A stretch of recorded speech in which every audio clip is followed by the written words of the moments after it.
Good morning. This is the seventh suicide prevention workshop for family caregivers. I'm Marcia McInnes, and I'll be facilitating today's workshop. So today's workshop is an informative forum meant to give general information. And so we do realize that there are a number of you that don't live in our area or are local. And so any kind of references that we have, we will try to keep it as understandable. Any acronyms, if we miss on that, just send a chat, what's that mean? And we're happy to,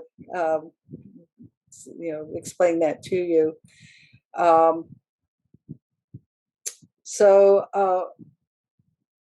We will give some resource information to those who live in California or live locally as a courtesy. It is depending on the subject matter.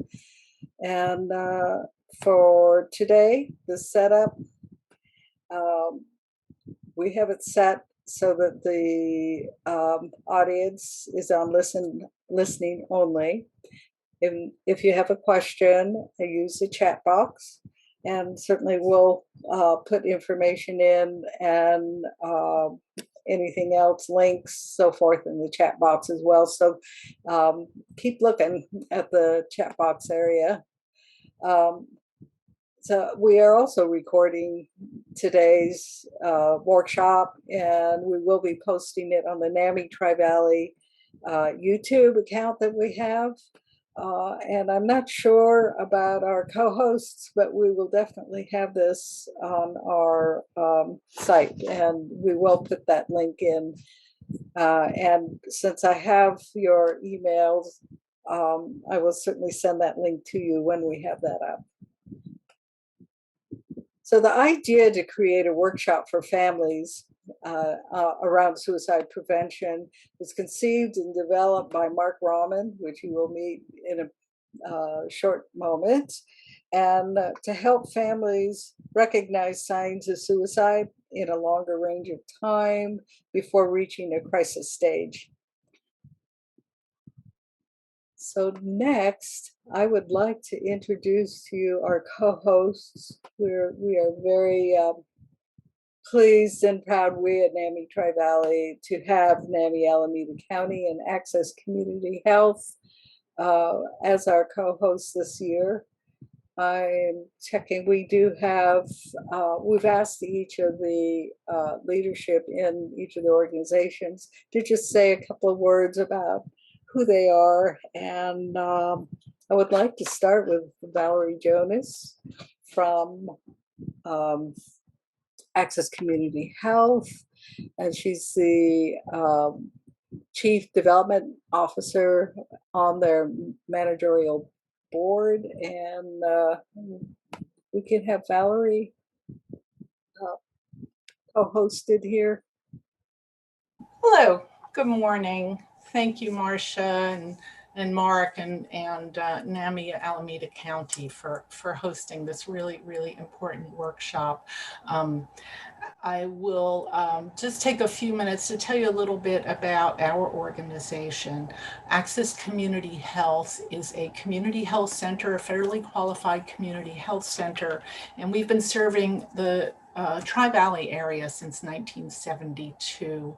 That area comprises Livermore, Pleasanton, Dublin. We also see a lot of folks from surrounding areas, San Ramon, Tracy, Castro Valley, kind of all over, Eastern Alameda County and a little beyond Southern Contra Costa and into Stanislaus. So we are, as I mentioned, a federally qualified health center, which means we're part of a network of community health centers throughout the nation. And we provide services to, for the most part, low-income folks who need healthcare resources. We're a nonprofit organization. Presently, we have 5 locations throughout the area, and our services are wide-ranging. We do a integrated care model, which means we treat the whole person. Our services are medical care, mental health services. We have a WIC nutrition program, and we recently added dental services for our patients, and also now have acupuncture and chiropractic services. We serve about 15,000 people throughout our area, which is about 1 in 14 people who depends on us for their care needs. We also have enrollment services. So if someone wants to know if they qualify for Medi-Cal, CalFresh, we assist with Cover California. We have those services available. When I'm done speaking, I'll put both my email address and our website in the chat. So if anyone has follow-up questions about our services or how we can help them, please feel free to reach out to me. I want to say a little bit more about our mental health counseling services. We have about 20 folks on our mental health counseling staff. They provide a wide range of services for all ages, couples, individuals, families. And I think I mentioned we do what's called an integrated behavioral health model, wherein we provide care, both a complete health care plan that treats the medical needs alongside mental health needs. We also recently opened urgent mental health service. It's in a pilot stage, and truly recently, just this past month in July, with funding from the area cities and the county. And this Access Bridge Mental Health Urgent Care is focused on providing an alternative for people who are in a mental health need and can perhaps be diverted from other acute services, 5150, or emergency rooms. So we focus on de-escalating and getting people into rapid access to mental health treatment. So all of that information is on our website. I wanted to mention that you'll be hearing from Dr. Jennifer Sanchez on our team later on in your program. And I'm glad that we're able to support this really important workshop. You know, the challenges of caring for a loved one are great. And I just want to share that Access Community Health and organizations like ours are here to provide the support that we can. And I thank you very much for attending today and for letting Access be part of this. Thanks a lot, Marcia. Thank you, Valerie. We are forever thrilled that you are, our Access Community Health is a part of this, and we hope that we have a healthy, robust relationship in the future. So we're very pleased that you are here to join us. Thank you. You're welcome. Next, I have Peggy Rahman, who's president of NAMI Alameda County. All right, so I'd like to introduce to you the president of NAMI Alameda County. And if those of you are not sure, NAMI stands for National Alliance on Mental Illness. And so Peggy. My name is Peggy Rahman. I am the president of the National Alliance on Mental Illness, the Alameda County affiliate. There are several affiliates in Alameda County, and two of us are putting on this workshop, NAMI Tri-Valley, which through NAMI, through Marcia, and NAMI Alameda County with the help of Mark Rahman. We have an active board, and we have quite a leadership team. Many of our board members, I'd say all of our board members and members of our leadership team have had a very personal experience with suicide. And it's been much to our sadness that this has happened, including Mark, my husband, and I, our daughter, Sarah, died of suicide just a little over a year ago. And NAMI Alameda County, previous to the event of her suicide, started working on something called the NAMI app, and that's DINOBI.org. And we will be asking for some more help. Many of you have already helped us with that. And this is a suicide prevention app, and it's very organized within our community, and it's got a lot of interaction between people that use the app and personal information for people themselves. So I encourage you to look that up. And DNOBI stands for Forever in Our Hearts, and it's our daughter's very precious East African name, not East African, East Nigerian name given to her by her uncle who's Nigerian. We offer support groups. We have a peer coordinator who also works a warm line. We also have a warm line through Beverly Bergman, who also works with the Mental Health Association of Alameda County. So if you call NAMI Alameda County, you will get Beverly Bergman, who is our family advocate. And we also have a family representative, Mr. Mark Rahman. And well, we're quite a group. We have a lot of support groups and resources. So if people need to call for support or resources or just to talk to somebody, they're welcome to call us. Thank you. Thank you, Peggy. And last we have Gwen Lewis, president of NAMI Tri-Valley. Welcome, everyone. Good morning. This should be a very good workshop today. I'm excited for it. My name is Gwen Lewis. I'm president of NAMI Tri-Valley. I'd like to just take a few minutes and tell you what we do. Everything we do is free, of course. We were incorporated, NAMI Tri-Valley was incorporated in 2007. We provide support, resources, advocacy, and educational programs, and workshops like the one today. We meet the needs of our communities through our strong relationships, and again, with resources, education, advocacy, and support. That's big. The NAMI, National Alliance on Mental Illness signature programs. There are a few family support groups, which meets twice a month. NAMI Connections Recovery Support Group, that's for adults. It's a peer-to-peer program. It's very successful. They meet twice a month. Family-to-family education program.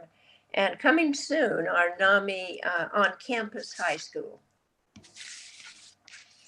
The Tri-Valley programs are monthly general meetings, which we have continued having on Zoom, parent resource and support groups, adult mental health, first aid, and of course, the suicide prevention workshop today.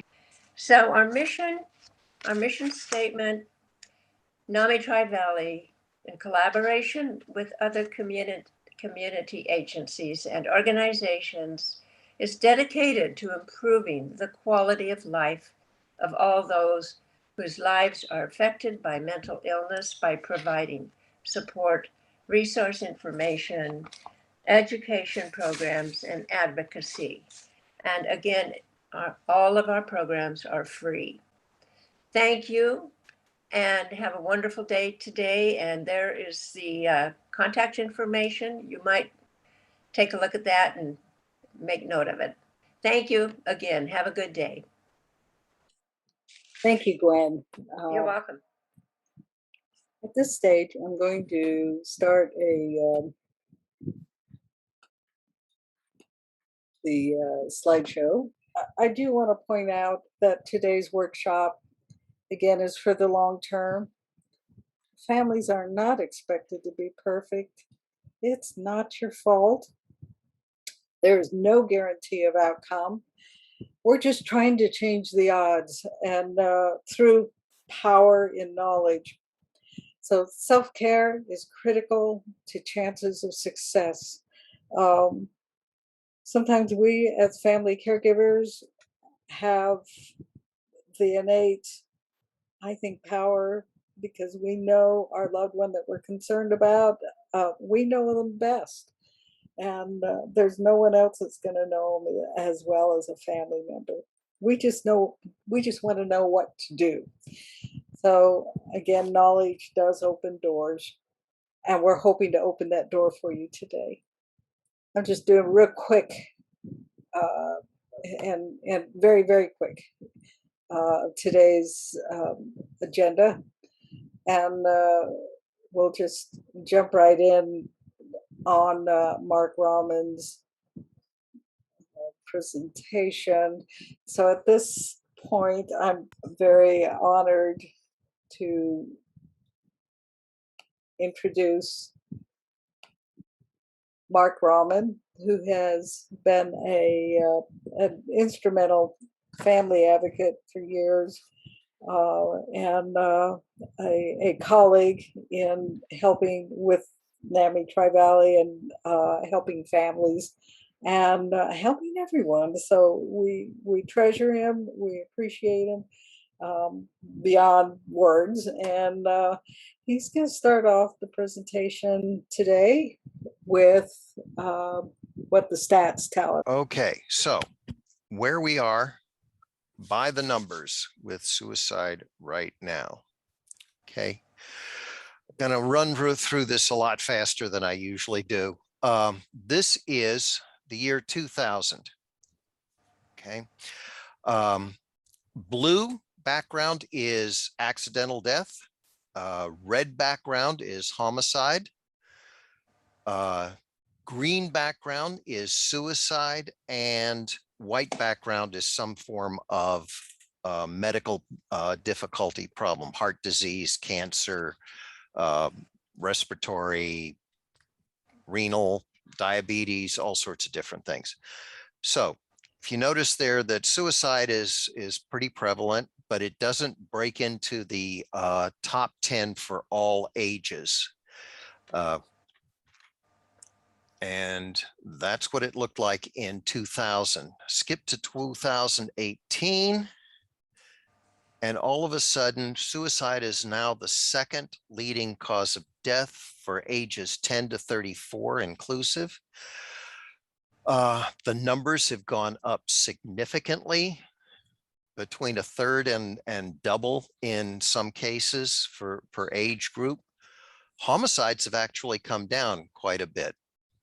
Suicide here is in the top 10. It's gotten into the top 10 now, which means this is a serious issue. We are not dealing with something that just happens to certain people or something like that. This is in the top 10. Okay, now let's go and delve down a little bit. This is for all persons of African-American descent in the United States in 2018.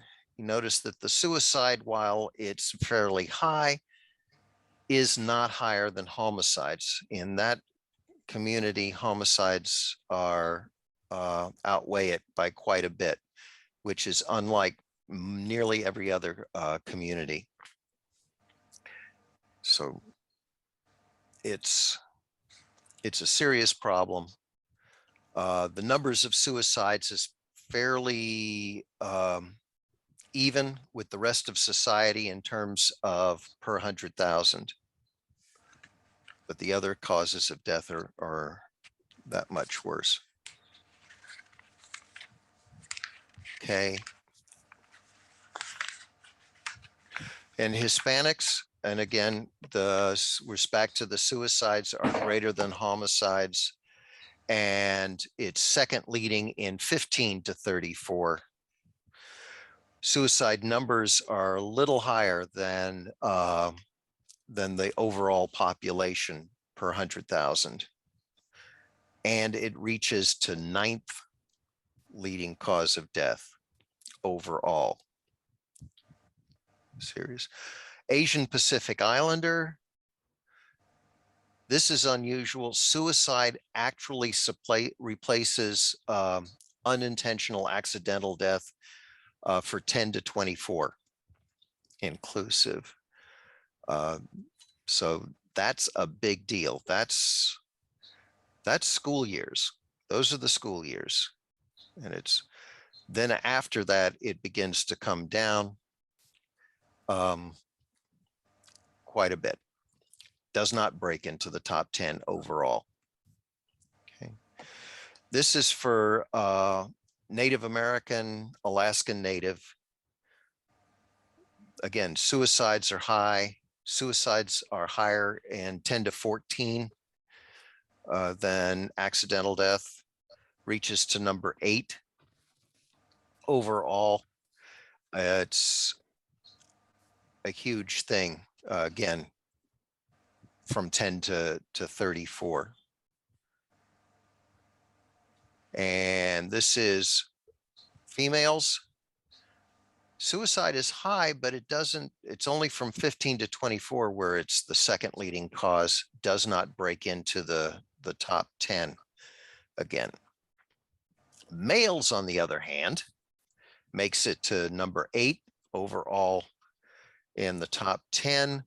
And it's the leading cause, second leading cause from 10 to 34. And it's a serious issue. It's close to 4 times as many males complete a suicide. However, females are 4 more times likely to attempt. As near as we can tell, the main reason for that is the choice of method. Males are much more likely to use a firearm. Firearms will complete a suicide in 80% of the cases. Much more lethal. Females are much more likely to use something like poisons, especially things they find around the house, and frequently are not able to complete. The rate of completion, it's something like 30 attempts for each completion. So actually completing a suicide is not the simplest thing in the world. Okay. Now, as people get older, suicides generally go down, except with white males. The number goes up. And while other people will be telling you about the causes of suicide, in this one instance, I'll speculate that it's the loss of status within a society that completely supports them. And then they retire and are no longer part and parcel of what's important in the world. Okay. Something to compare it with, back in the 1960s, automobile-related deaths hit 66,000 or so. And that was a lot of people dying in automobiles. Currently, that number is only around 33,000, in spite of more cars, more miles, more people. What it means is that since the 1960s, over time, with intent and money and effort and laws, we've effected change. We could do the same thing with suicide if we put the same kind of intent and money and effort behind what we were doing. And so that's real quick on the stats, just to let you know that the stats are not really that important. They don't help us much in preventing, other than following certain trends. But I want to make sure that everybody understands this is a serious national problem. It's not just some people have this problem. It's a serious national problem. Okay, so let us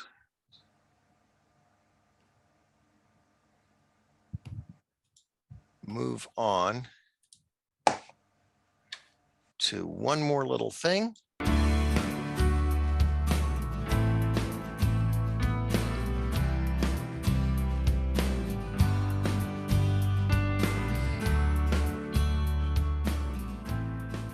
Are you okay? Is something wrong? Or can I help you? Those were the words that I desperately wanted to hear as I stood atop the Golden Gate Bridge walkway, staring and leaning over the 4-foot-nothing rail, peering down to the looming waters below. My name is Kevin Hines, and this is my story.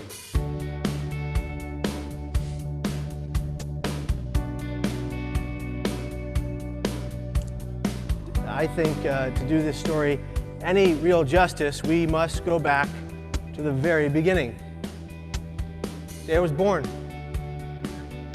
August 30th, 1981, in the great city of San Francisco in this beautiful state. I was born to biological parents Marcia Silvera and Martino Perales. They had two things going for them. They had their immeasurable love for one another, and they had, in my humble opinion, two beautiful infant baby boys. One then named Giovanni and one Jordache. They had those two things going for them, but they had a great many things going against them. Addicted to hardcore drugs and alcohol. But before that, diagnosed with manic depression. I know they wanted to keep us near them, raise us, except for the fact that on a regular basis, Martino and Marcia would leave Jordache and I in seedy crack motels to go score or do drugs. They would leave us screaming and crying, lying in our own filth for days, until one seedy motel clerk made what I call his most unseedy decision. He called the police. And they took us and placed us into Child Protective Services with the idea that we would be placed into foster care. A system that in San Francisco at that time was in shambles, letting kids age out to 18 into homelessness, which still happens, letting other kids be abused by their foster parents.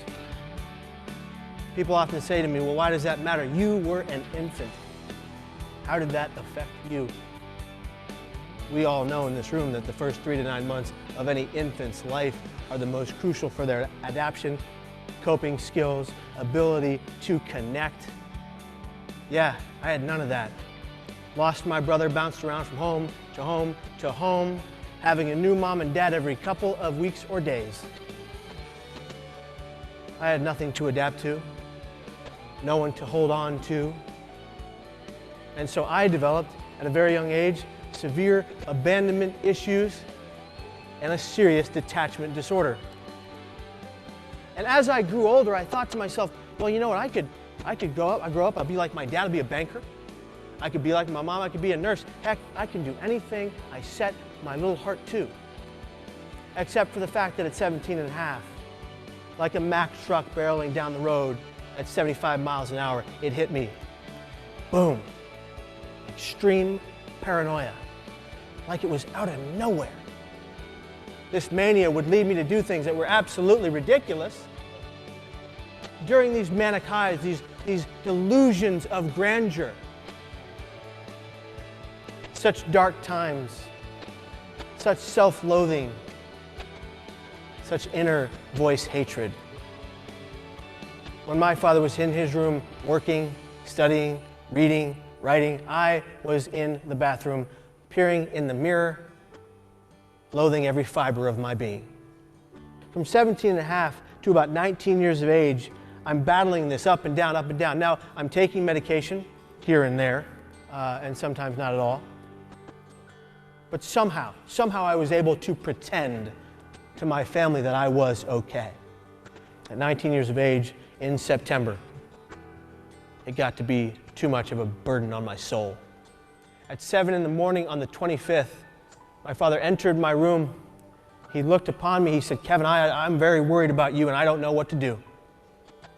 Why don't you come to work with me today? So my father, we got in the car.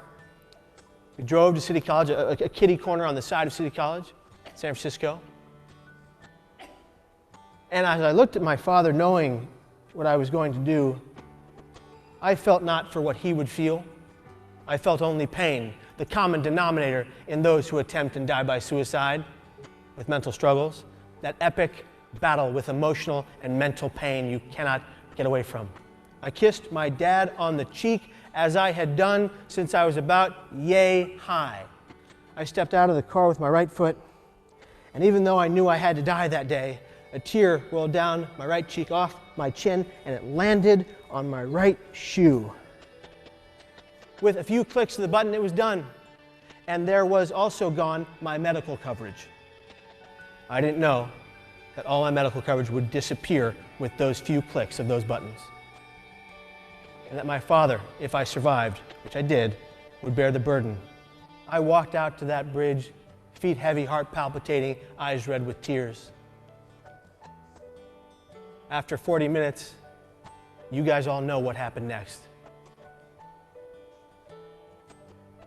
Ladies and gentlemen, I have lived 14 years past the day I should have died, and I believe it is for a positive reason.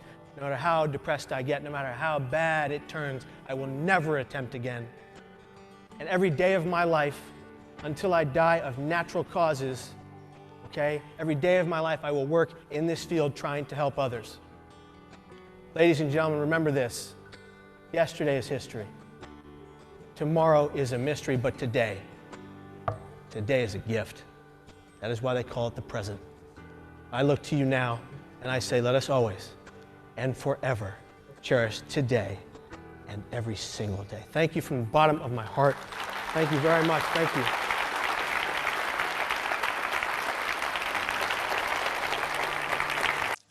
Thank you all.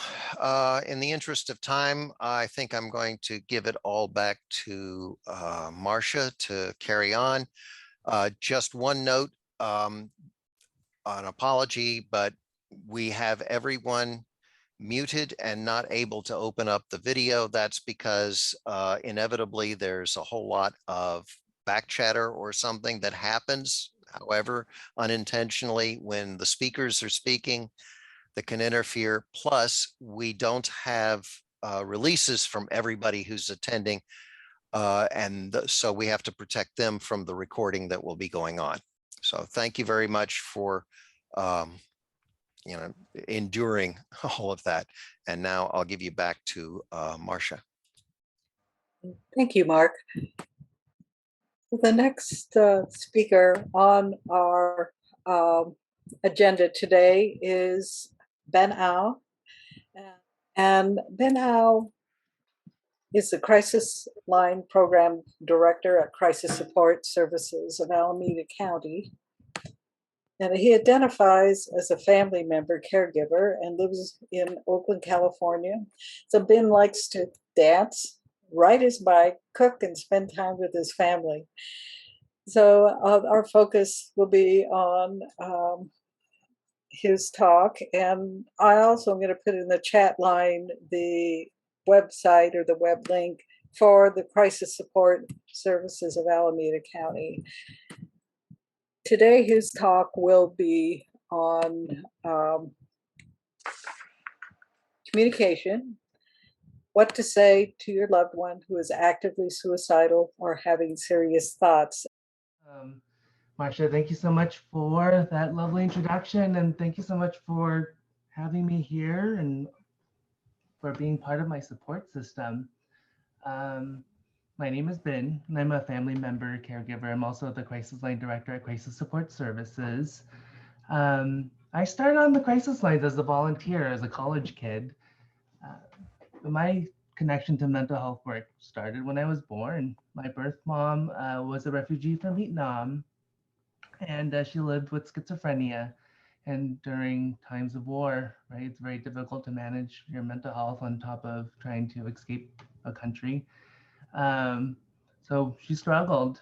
At the age of 3, I was taken out of the home by CPS, and because she was not well enough to take care of me, I was adopted by my aunt and uncle, who I call mom and dad.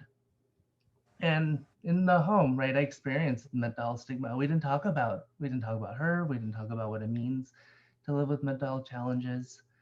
I didn't meet my birth mom until I was 27 years old. My adopted mom also lives with suicidal uh, ideation daily and has a few suicide attempts, and other close loved ones of mine as well. Personally and professionally, I've supported loved ones through suicidal and mental health crises. And I've been inside most of the psych hospitals in Alameda County. I'm grateful and honored to share this space with everyone here. Um, So, like Marsha said, the emotional support line will be available throughout the workshop today. It'll be posted at the top of every PowerPoint slide that I have. And you're welcome to call the 24/7 crisis line 24/7. You don't have to be suicidal to call. We're there to support family members as well as people who are experiencing emotional pain, stress, hopelessness, helplessness. We're here for you. So please reach out. Program the toll-free number into your phone. So today's goals. Here are a few things. I definitely will want to take a break around 10:30 for everyone. Um, but my hope today was to share some ideas on how to talk to someone in crisis, practice how to assess for crisis and suicide risk along the continuum of means safety, and then take a break. Well, and also talk about suicide prevention theories and how they relate to practices.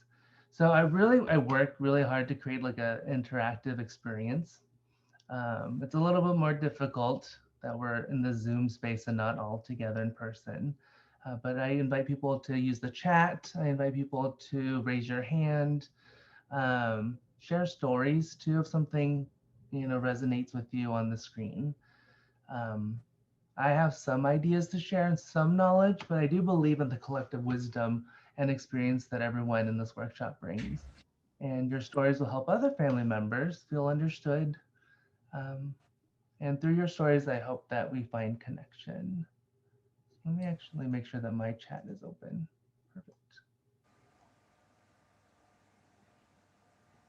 So I actually want to do a quick survey, and I want to see if this works. Okay, I'm going to drop a link in the chat, and I invite you to participate in the survey. The question is, who is in the room today? The information is anonymous, and a summary will be shared immediately. So please, if you have a moment now, go ahead and click the link, answer the question, which of these three things are true about you? And we can watch the results populate in real time. I think there's about 30 people here. Awesome.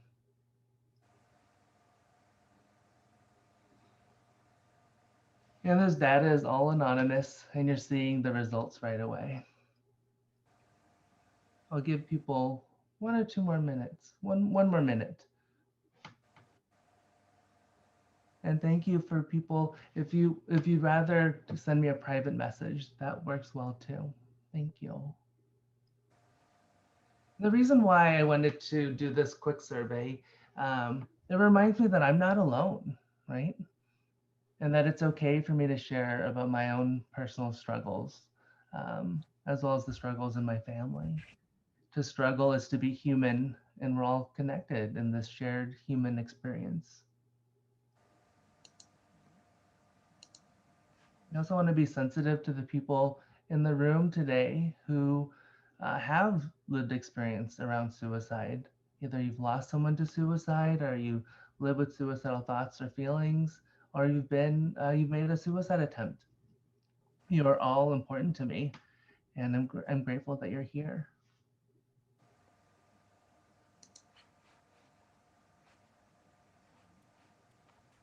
Alrighty, I'm going to move forward.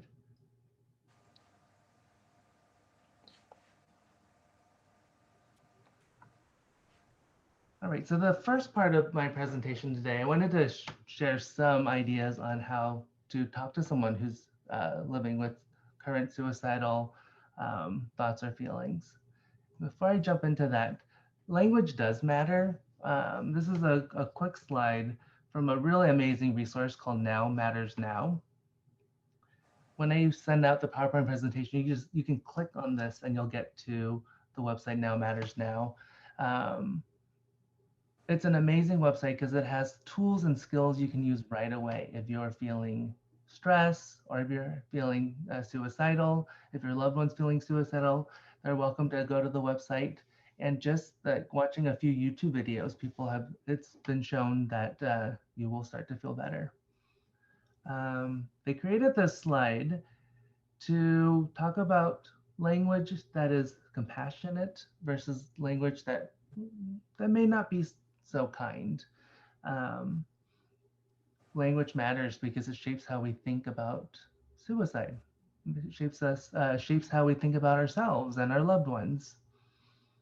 And so if you find yourself using some of the language that's crossed out, that's okay, right? We were given this language by our medical system, by our doctors, by our social workers. And I encourage folks to move towards language that is compassionate and accurate. Alrighty, I'm going to ask a reflection question here. Imagine you're experiencing the worst day of your life. What do you want to hear? I'll give you a few seconds to contemplate that. And you're welcome to type your response into the chat.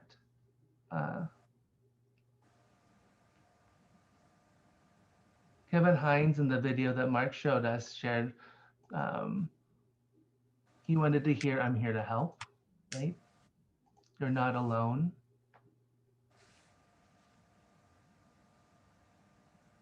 What else did he want to hear?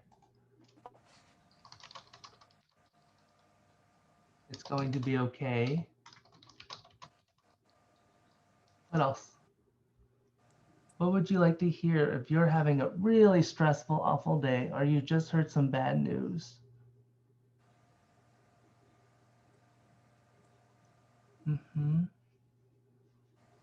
Let's get through today. That's great.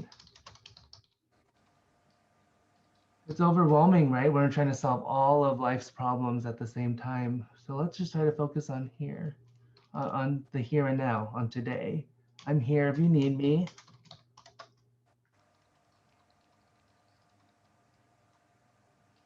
Here. You can see my typing skills. It's always hard to type when people are watching. What else? What have you shared when a coworker or a loved one told you that they were struggling? Oh, nice question. What kind of support do you need today? That's awesome.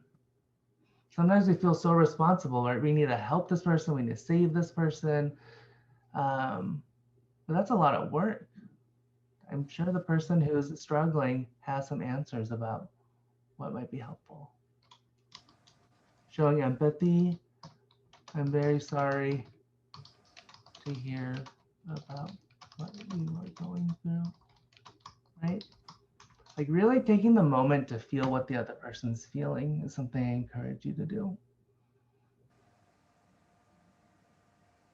Anything else that might be helpful? Ooh, a hug, sending music, bringing food, giving space. Do people know about the 5 different love languages?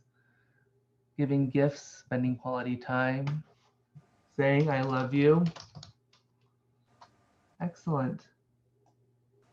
These are all ways to show someone that you care, that you're there for them, that they're not alone. Let's get through this together.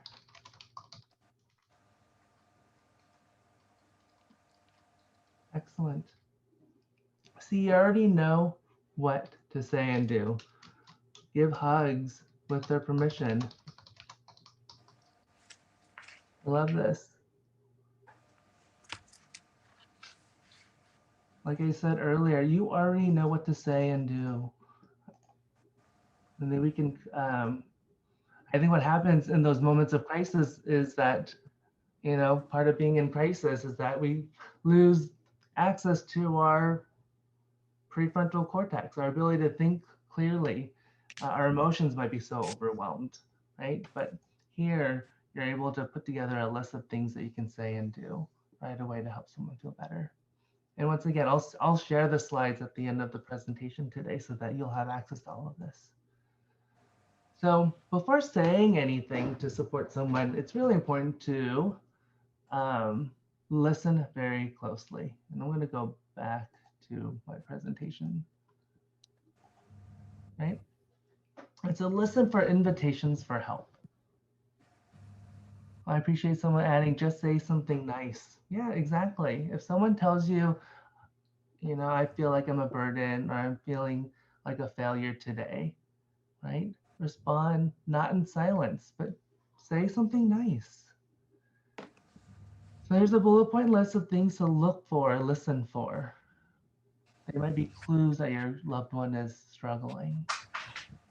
And they might be clues for ourselves too. And I want to acknowledge that we have these struggles as well. And if you start to notice that you're having more and more of these thoughts, I'm a burden, I feel trapped, this pain is intolerable, I can't find a reason to live, I want to die. If you're noticing that you have these thoughts, please reach out for support. And if you notice your loved one saying something, right, offer support. So these are some things to look for that means that there might be immediate risk. Someone talking directly of wanting to kill themselves or hurt themselves. Someone who's searching, looking for ways to kill themselves. They might be Googling, you know, how do I kill myself, or research. Or you've noticed someone's not taking their medication and they may be stockpiling their medication. People talking or writing about death or dying um, when it's out of the ordinary. I think it's okay and healthy to be able to talk about death, right? It's just as part of, it's a part of life. But if it becomes unusual or you notice that there are these other behaviors related to it, ask directly, because I think of these behaviors as invitations for help. It's someone who's asking for help. And when someone gives you an invitation, what do? You take it.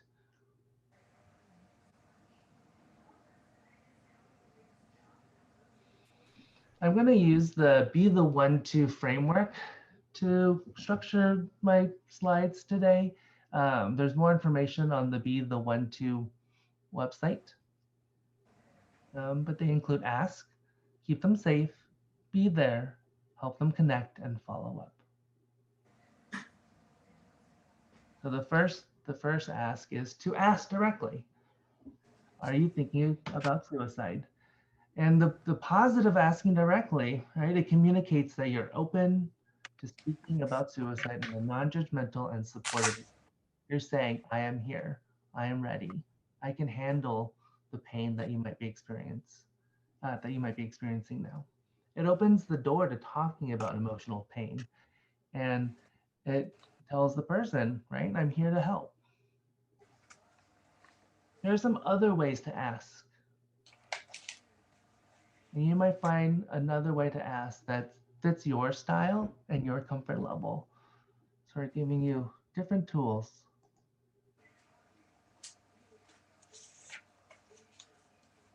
How do you hurt? Where do you hurt, right? Invite people to talk about their pain, psychological pain. And really, it's about listening deeply with your whole heart. This is what helps people feel more connected and wanting to live, to choose life. So listen deeply. That is my big ask here. How do you listen deeply? I want to try to answer that question.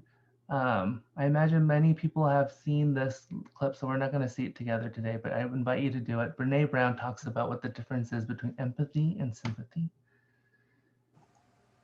On the crisis line, we train counselors using the 4 essential active listening skills. Affirmations, which are things I'm proud of about you, things that you do well, things that show your strength, your resilience, your intelligence. So affirmations, what are you proud of that other person? And what are stuff that they're proud of themselves that you hear them say? Summarizing, right? Basically summarizing what you hear, repeating back what you heard so that the loved one knows that you heard them. Reflective listening, not just summarizing the content, like the story of what happened, but summarizing the the underlying feelings that are there. And then use open-ended questions to get their story, to encourage people to talk. Now I have a role play, like a training role play that I recorded a counselor talking in a pretend call, and I wanted to share this with you so that you can hear these 4 skills in action. And I think what I'll do, the whole role play is only 14 minutes long, and while we're listening to this together, I invite you to jot down notes. Um, what is the counselor saying that seems really effective? Um, Listen how he asks about suicide directly to understand, the risk level of the person dying. But I also want to say, as you're listening to the call, it may bring up uncomfortable feelings, thoughts, or memories. So please take a break if you need to, stretch, rest, call the emotional support line. My hope in sharing the recording is that you can hear firsthand how we used listening skills, to help people feel heard and feel connected. Um, the majority of the counselors on our crisis lines are trained laypersons. So we have mathematicians, artists, musicians, all kinds of people volunteer on our crisis lines. And so I do believe that everyone has the capacity to have these skills, to use these skills to help someone feel heard. Um, so yeah, I will, if it's okay with everyone, I will play the recording, and I hope that it sounds okay. So please chat in the chat room if it does not sound okay. Hey, is this the crisis line? Yeah, this is the crisis line. Hi. My name's Jim. What's going on? Hi, Jim. I'm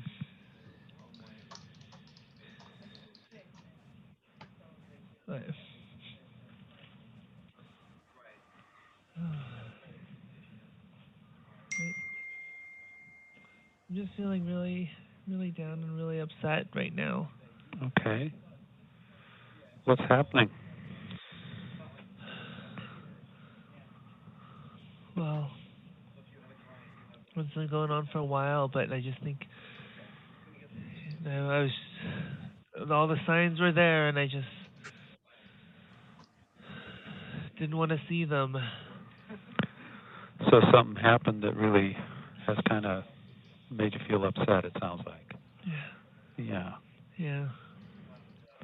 I think I'm losing my husband. Oh. I'm sorry to hear that. Yeah.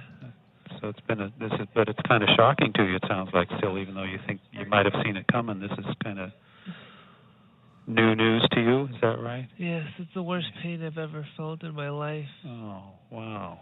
I looked at his email this morning and read something I wish I hadn't read. Yeah. He's been in contact with this woman, and he said he was on a business trip this past week. Or this past weekend, I mean. And so I let him go. He was in Atlanta and doing this geothermal convention out there in Atlanta, and that's what he said. That's where he said he was. Uh-huh. And you found out that he's not doing that. He's doing something else, huh? He's doing something else. He's being with somebody else? Being with somebody else. Uh-huh. What about our vows? He's breaking our vows. So you're pretty upset. You're pretty angry about that, sounds like. I don't know what I'm feeling. Uh-huh. Anger's there, but more betrayal and more of a what? Betrayal. Betrayal. Uh-huh. Uh-huh. I'm just crushed. So your sense of trust has just been really kind of smashed, it sounds like. Yeah. I don't know I don't know if I should confront him or if I should bring it up or should I pretend that everything's. I Yeah. don't know what to do at this time. I just.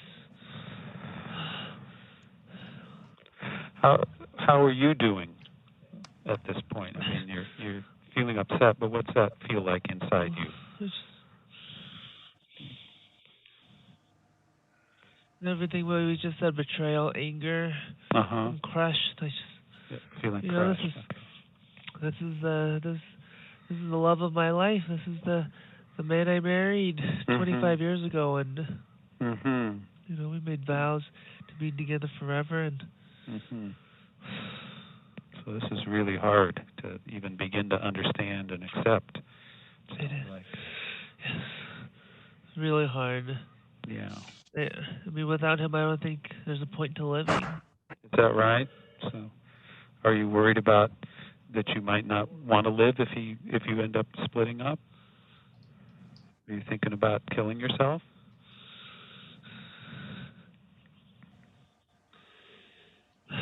I'm on the Golden Gate Bridge right now. Oh, you're out on the bridge. Okay, so you're calling on your cell phone and you're out on the bridge.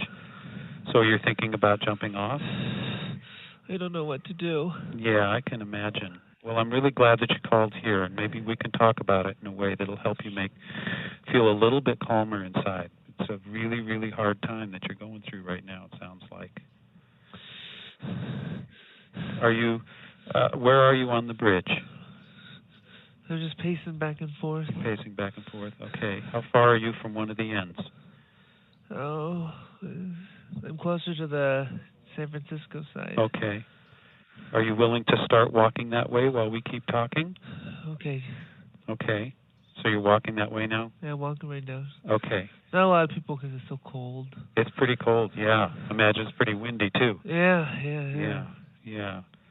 So you found out this information just this morning? Yes. Okay. And you haven't talked to your husband about it, and you're really not sure whether you can even handle doing that, it sounds like. Is that right? Yes, I just don't know what to do. Okay. Kind of in a state of hopelessness right now. I can't see the future. Is this the first time you felt this hopeless? Well, back when I was in my early 20s, I hit rock bottom and I tried to kill myself, and Okay. What'd you try to do back then? I slit my wrist. Okay. And how did you get saved? Well, it was him. He was my boyfriend at the time, and he was very supportive, and he was my rock. And did he take you to the hospital? He took me to the hospital, and okay. you know, he's been there. He's been consistent. He's been my rock. Okay. And yeah, now your rock is being pulled out from under you, it sounds like, and that's a really painful thing to look at and to have to hold. Yeah. So are you still walking? Okay. And how close are you to the end at this point? Oh, probably another 3 or 4 minutes. Okay, that's fine. I'm glad that you're still walking. Who in your family or friends could possibly understand what you're feeling right now? Oh, I just can't think. It hurts so much. I can't think. It's hard to think too. Yeah. Oh. This is really. This must hurt just so deep in your gut right now. Oh my God. Yeah. Yeah. Oh gosh. Yeah. Yeah.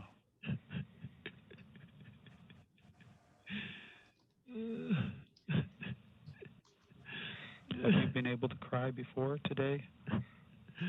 About this during the day? No. Okay. No, I just didn't know. You know, he was gonna go straight to work from his flight this morning, and I just knew something was fishy, you know, and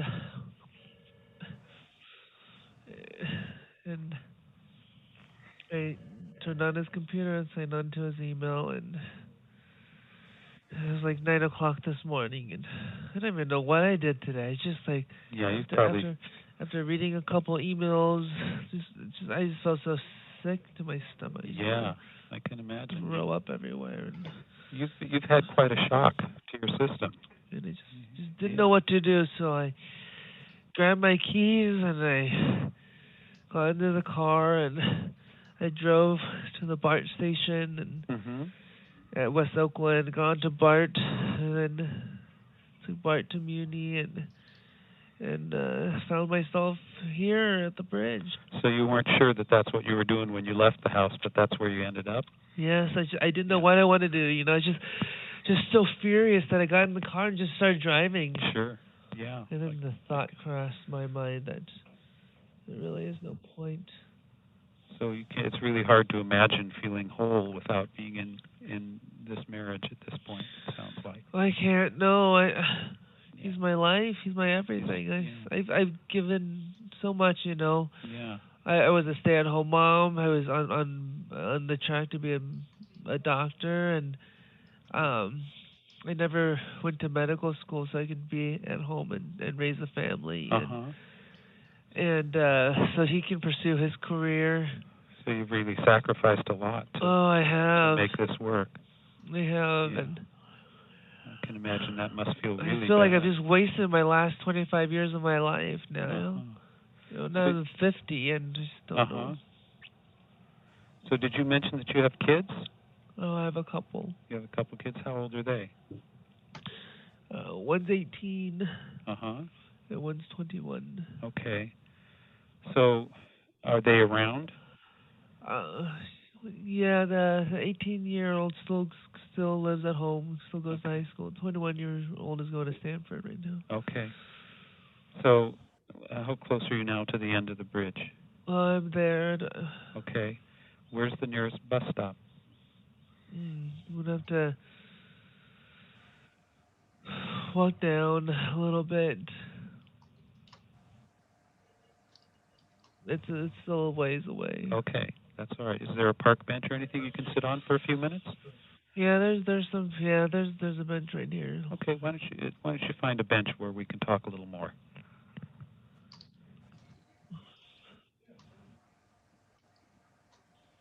So my kids, yeah, they're great. You know, I thought at first I didn't want to kill myself because of the kids. Yeah.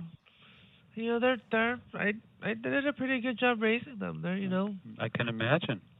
That's where you've put all of your creative energy, it sounds like. They're pretty successful right now. The younger one is a 4.2 GPA and head cheerleader and does band and does a lot of different things. And somebody you're really proud of, it sounds like. Very proud. Yeah. And she'll probably get into any school. She really wants to go to Vassar up in upstate New York. And yeah, that's a good school. And Mark, he's doing okay too at Stanford. So yeah, he must be a junior or something, huh? Or getting ready to graduate this year or something like that. He's a second year. Second year, okay. Yeah. Okay. And he's over at Stanford and studying to be a mechanical engineer, and he'll be okay too. So I figured, they're okay. They'll be okay. They're already entering their adulthood, and they are. But can you imagine how much they would miss you if you were to kill yourself? How hard that would be for them to accept that?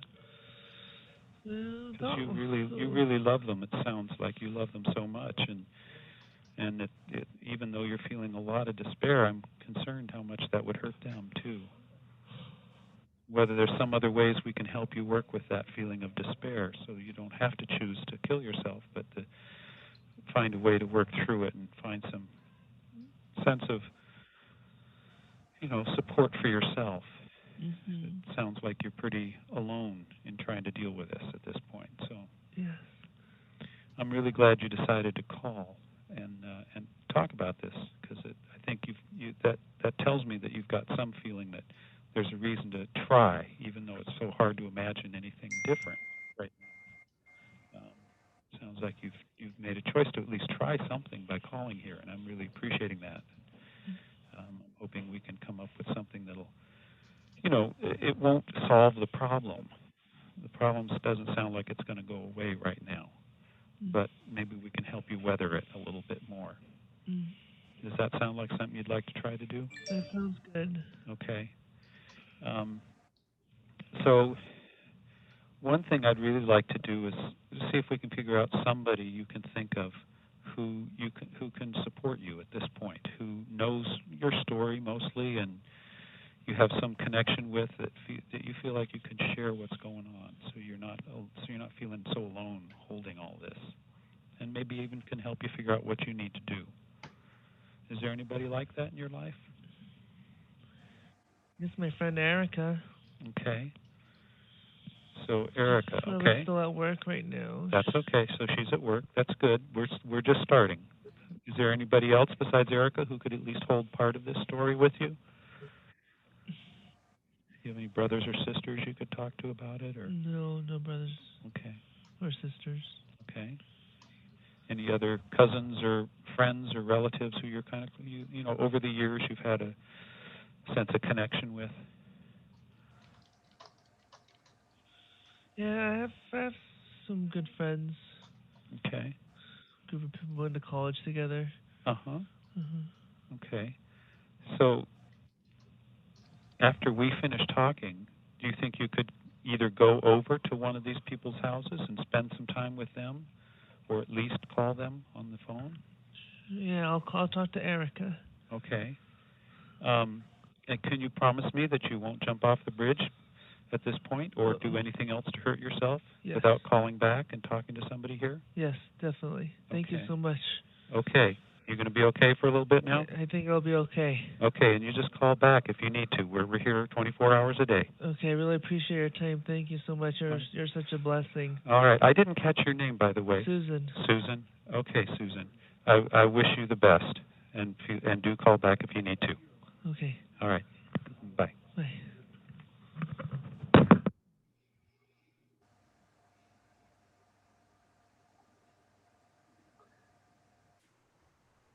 I'd love to open it up to folks. If people have thoughts or reactions, you're welcome to chat it, or unmute yourself and share.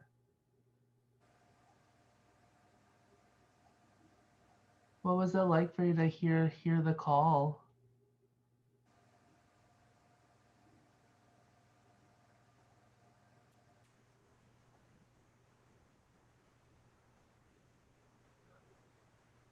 Or what did you find was most helpful that the counselor did?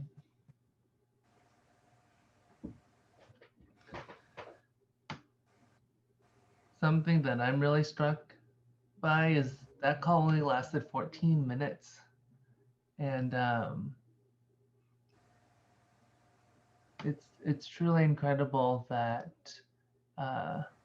in such a short amount of time you can see so much change in someone's mood and someone's suicidality. I'm getting some private messages saying that it's Zoom doesn't allow us to message everyone. So I will read out loud some of your messages. Let's see. So something that's helpful is helping with figuring out what the next steps are. Shelley shared that she liked how Jim gave her hope. There was a lot of reflective listening. Xiao Feng pointed out. And V asked a question, if the caller does not have a support system, is there another way to help them? That is a true reality of the people who live in our community. For many folks, and more poignant now with COVID-19 and people sheltering in place, that people are more and more isolated. Let's see, for a support system, what we can offer on the crisis hotline is we can offer a follow-up call. And so maybe Jim might invite the person to call us back in 30 minutes, or ask if we can call them back in 30 minutes, and we stay connected throughout the whole day. And if the person's open to going to a crisis resource or a crisis clinic, then we would help support that person in going there. I have a couple questions in the chat. Is it typical, is this a typical suicide kind of call where the person's having a suicide attempt in the middle? They're calling while they're attempting suicide? Yes and no. You know, we get a range of experiences. But we do know that most people who have suicidal thoughts and feelings have some ambivalence about suicide. You know, there's a part of them that wants to live and there's a part of them that wants to die.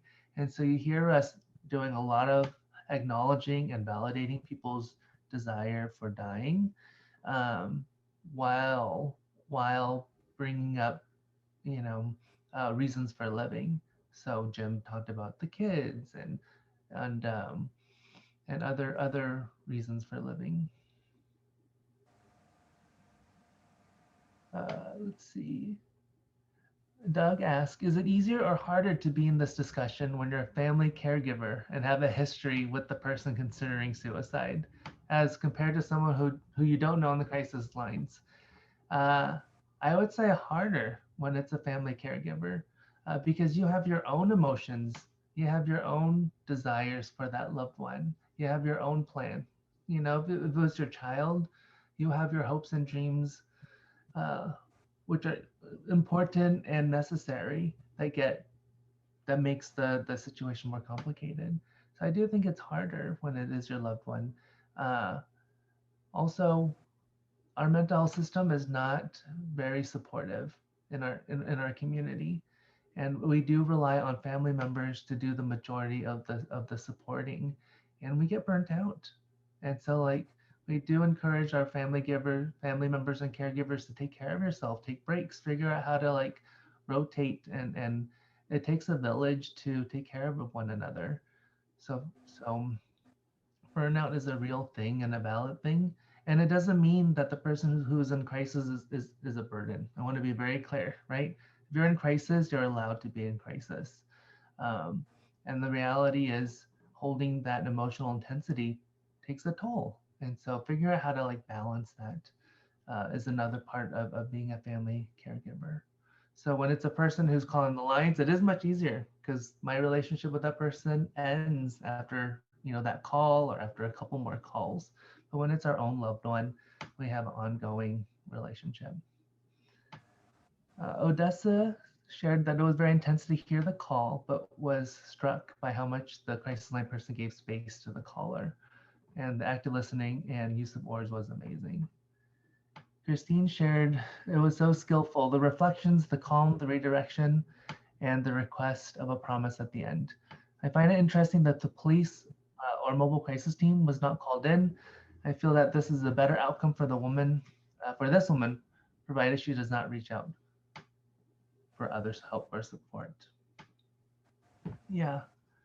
Yeah, we're working really hard as a crisis hotline to minimize the use of law enforcement in our interventions. If someone attempts suicide or it's likely that they'll die when we hang up, then it's an emergency, it's a medical emergency. And so we will, you know, utilize law enforcement for a wellness check. But that's really our last case scenario.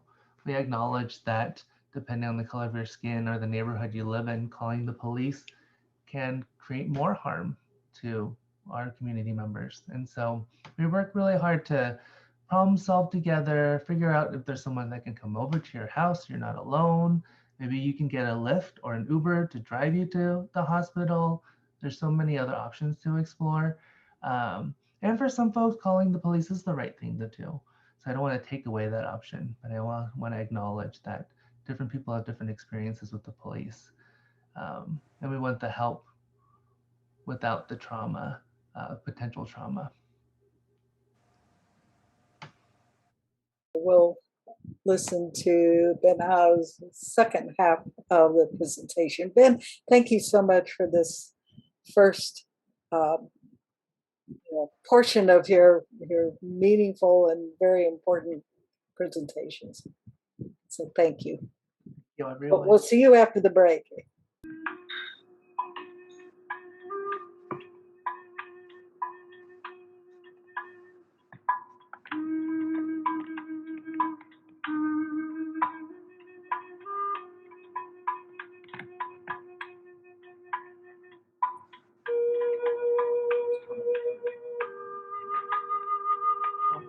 Can you hear me talking?